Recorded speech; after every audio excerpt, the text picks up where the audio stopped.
You were once, as you said, a refugee. I believe you were 8 or like 9. 8 or 9, 10. Could you talk us through, from a personal perspective, what that's like? I mean, what was your journey like?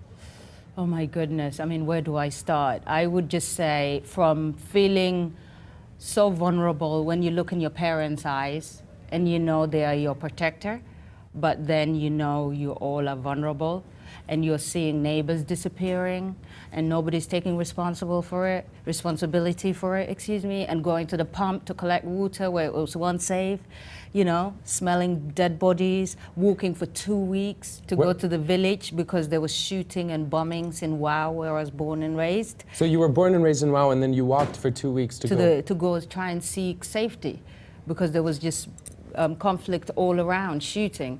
And my father was not well. We lost our father throughout that journey, going to the village, not having anything.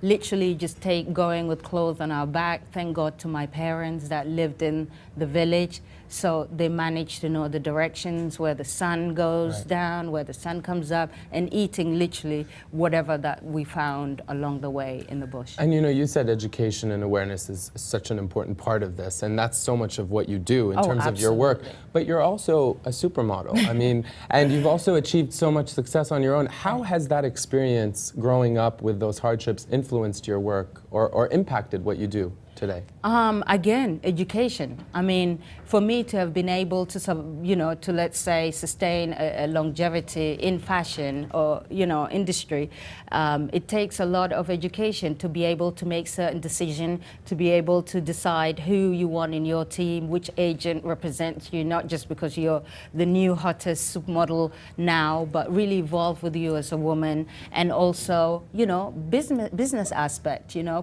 kind of curve out your life. And most importantly is be able to use the platform to shed light to important issues. And for me, I remember going, you know, without food. I remembered not having anything but having hope. And if I'll be able to utilize that platform and the voice that I would say the industry has blessed me with, of course, is the families caught in conflict, refugees. I've been there. My family, most of them are still living in South Sudan. And we all know how important it is. It's like, don't just give a person handouts, but give them the tools, and I feel education. When you think back to that time when you were 8 or 9, is there one particular story that really highlights the sense of lack of security and helplessness? I would just say again, like when I looked into my parents' eyes and for the first time I saw fear.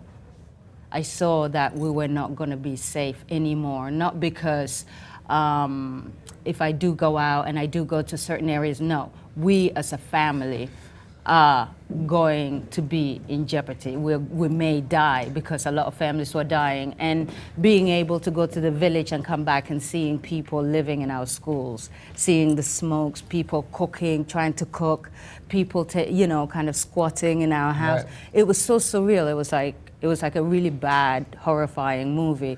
And then that's when I realized education, oh my God, as a young child, I'm not going to have it anymore. It was really heartbreaking. So being vulnerable and not being able to have that education, not being able to have that stability,